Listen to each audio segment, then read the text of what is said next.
Hey Otsamagon, seperti biasa bagaimana kabar kalian di minggu ini? Semoga kalian baik-baik saja ya. Selamat berakhir pekan, semoga semuanya dilancarkan. Dan jangan lupa untuk selalu bersyukur. Berhubung masih hangat untuk membahas One Piece chapter 1092, jadi kali ini kita akan membahas satu topik yang menjadi banyak pertanyaan di kalangan para pecinta One Piece mengenai isi dari One Piece chapter 1092. Salah satu topik tersebut adalah apa yang sebenarnya menjadi tujuan dari Bartolomeo Kuma datang ke Mariojoa dan berupaya untuk menghancurkan segala sesuatunya di sana. Ini merupakan hal yang aneh karena sebelumnya kawan-kawannya yakni di tentara revolusioner mencoba untuk mengambil dia kembali dari pemerintahan dunia. Namun yang ada dia malah beralih ke tempat tersebut dan berupaya untuk menghancurkannya. Jadi apa alasan dan tujuan dari Kuma ini melakukan hal tersebut? Kita akan bahas lengkap semuanya dalam video kita kali ini ya. Namun seperti biasa, sebelum itu siapkan dulu cemilan beserta dengan minuman favorit kalian. Kemudian duduk dengan posisi ternyaman kalian karena kita akan bersama-sama membahas tentang hal ini dalam video kita kali ini. Jika sudah, terima kasih banyak dan bersiaplah nakama. Tarik jangkar dan mari kita berlayar.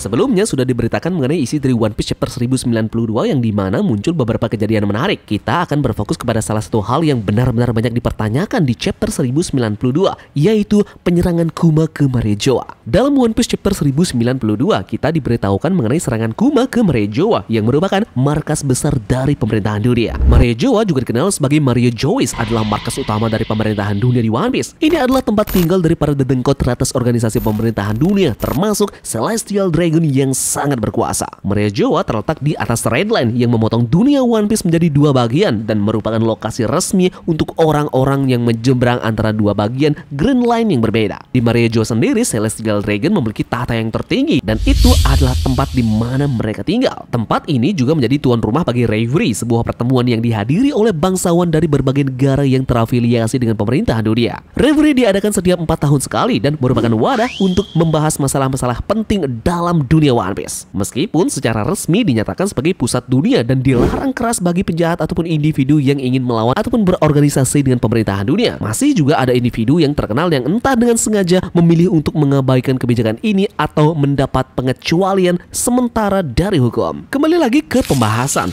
Nah, kronologi penyerangan Kuma ke Mariojoa berdasarkan spoiler yang ramai dibicarakan oleh netizen adalah sebagai berikut. Chapter ini dimulai dengan Kuma yang tiba di Mariojoa setelah melakukan perjalanan panjang melalui Red Line. Kedatangan Kuma yang tiba-tiba di sana sudah jelas mengejutkan banyak orang. Saat Kuma mencapai Mariojoa, dia langsung dihadang oleh Sakazuki yang langsung bertanya pada Kuma tentang alasan kedatangannya ke Mariojoa. Kuma sendiri tidak menjawab pertanyaan itu dan singkat cerita, pertarungan pun terjadi antara Kuma dan juga Sakazuki. Dalam pertarungan ini, Sakazuki menggunakan serangan yang dikenal sebagai Meigo atau Hellhound yang pernah dia gunakan dalam pertempuran melawan Whitebeard. Serangan ini pun sangat kuat dan mampu melelehkan sebagian wajah Kuma. Nah, hal yang menarik dalam pertarungan ini adalah perilaku dari Kuma. Alih-alih mempertahankan dirinya dan terus melangkah maju, Kuma memilih untuk lari dan kemudian menghilang. Keputusan ini sangat mengejutkan beberapa Celestial Dragon yang ada di sana dan mereka marah kepada Sakazuki karena gagal menangkap Kuma. Selama pertarungan itu juga diungkapkan bahwa persediaan makanan di Mariojoa berada pada tingkat minimum. Hal ini menunjukkan bahwa situasi di Mariojoa menjadi semakin tegang dan serangan Kuma hanya membuat semuanya menjadi lebih buruk. Lalu pertanyaannya sekarang, apa yang Kuma lakukan di Mariojoa?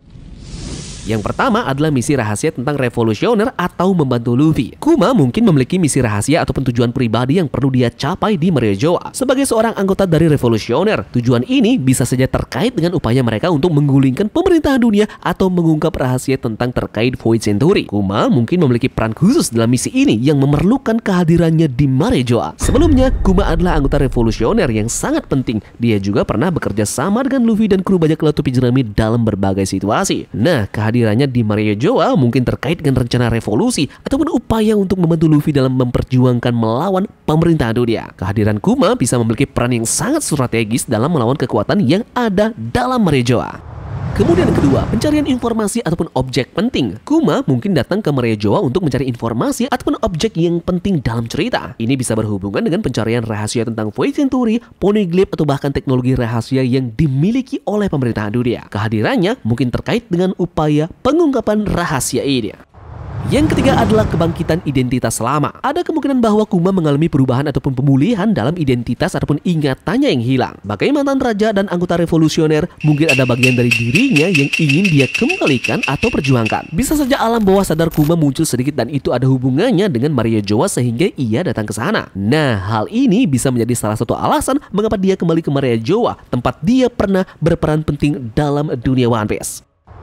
Yang keempat bisa saja hubungannya dengan Bonnie. Kuma telah lama dikaitkan dengan Jewelry Bonnie yang mengklaim bahwa Kuma adalah ayahnya. Kemungkinan besar Kuma memiliki hubungan keluarga dengan Bonnie yang mungkin menjadi alasan kuat mengapa dia ingin menyelamatkannya dari status budaknya. Kehadiran Kuma di Maria Joa bisa saja terkait dengan upaya penyelamatan Bonnie atau reuni keluarga mereka. Nomor 5, ketidakpuasan terhadap pemerintahan dunia. Setelah diubah menjadi seorang cyborg dan dijadikan budak oleh Tenryubito, Kuma mungkin telah mengembangkan ketidakpuasan yang mendalam terhadap pemerintahan dunia. Dia mungkin ingin mengakhiri perannya sebagai alat dan memberontak melawan para bangsawan tersebut. Kembali ke Maria Joa bisa menjadi langkah pertama dalam memperjuangkan melawan sistem tersebut. Kemudian yang keenam, penyelidikan. Kuma adalah salah satu karakter yang memiliki akses ke informasi dan teknologi pemerintahan dunia selama masa pelayanannya menjadi Shichibukai dan sebagai eksperimen Vegapunk. Dia mungkin memiliki informasi penting atau rencana terkait dengan rahasia pemerintahan dunia yang harus dia lakukan di Maria Joa. Tindakan ini bisa menjadi bagian dari upaya pasukan revolusi untuk mengungkap kebenaran ataupun mencapai tujuan atas pemberontakan yang dia lakukan sekarang. Yang ketujuh, adanya peran pertempuran atau perubahan dalam konflik. Kehadiran Kuma di Maria Joa mungkin terkait dengan peristiwa penting dalam dunia One Piece yang sedang berlangsung, seperti pertempuran besar ataupun perubahan dalam konflik antara faksi-faksi yang berbeda. Kuma mungkin memiliki peran yang penting dalam menggerakkan peristiwa-peristiwa tersebut dalam mengubah dinamika konflik yang ada. Dan terakhir, alasan Kuma ke Maria Joa adalah hubungannya dengan robot kuno. Kita tahu semua di chapter kemarin robot kuno entah kenapa berhasil hidup. Sepertinya mendengar detak jantung kembali dari Nika. Ini merupakan hal yang benar-benar mengejutkan karena Vegapunk secara mati-matian berusaha untuk mencari sumber daya untuk menghidupkan robot tersebut. Namun sampai saat ini dia masih mencari jawabannya. Nah, ternyata pemicu dari terlahirnya kembali robot kuno ini adalah detak jantung dari sang prajurit pembebasan yang nyatanya di chapter terbaru melawan sang Laksamana Kizaru. Sekarang kita beralih ke hubungan dari Kuma dan juga robot kuno ini. Kita tahu bahwa Kuma adalah seorang cyborg yang sangat jelas dikatakan oleh Akainu bahwa dirinya lah yang menawarkan dirinya sendiri untuk secara sukarela menjadikan robot tempur ke Vegapunk. Maka dari itulah ilmuwan ini mau melakukan penelitian terhadap Kuma dengan hal yang memang Kuma inginkan sendiri. Yang jelas adalah sekarang apa alasan dibalik mengapa dia dengan sangat sukarela menjadikan tubuhnya sendiri alat percobaan penelitian dari Dr. Vegapunk. Berawal dari kata-kata Vegapunk yang menyebut bahwa Kuma adalah salah satu ras yang paling langka di dunia. Maka dari itulah mungkin saja Kuma ingin menjadikan dirinya sendiri sebagai bahan percobaan karena ada hal yang ingin coba ia berikan kepada dunia. Salah satu hal yang menjadi syarat permintaan jika dia ingin menjadikan tubuhnya sendiri sebuah robot adalah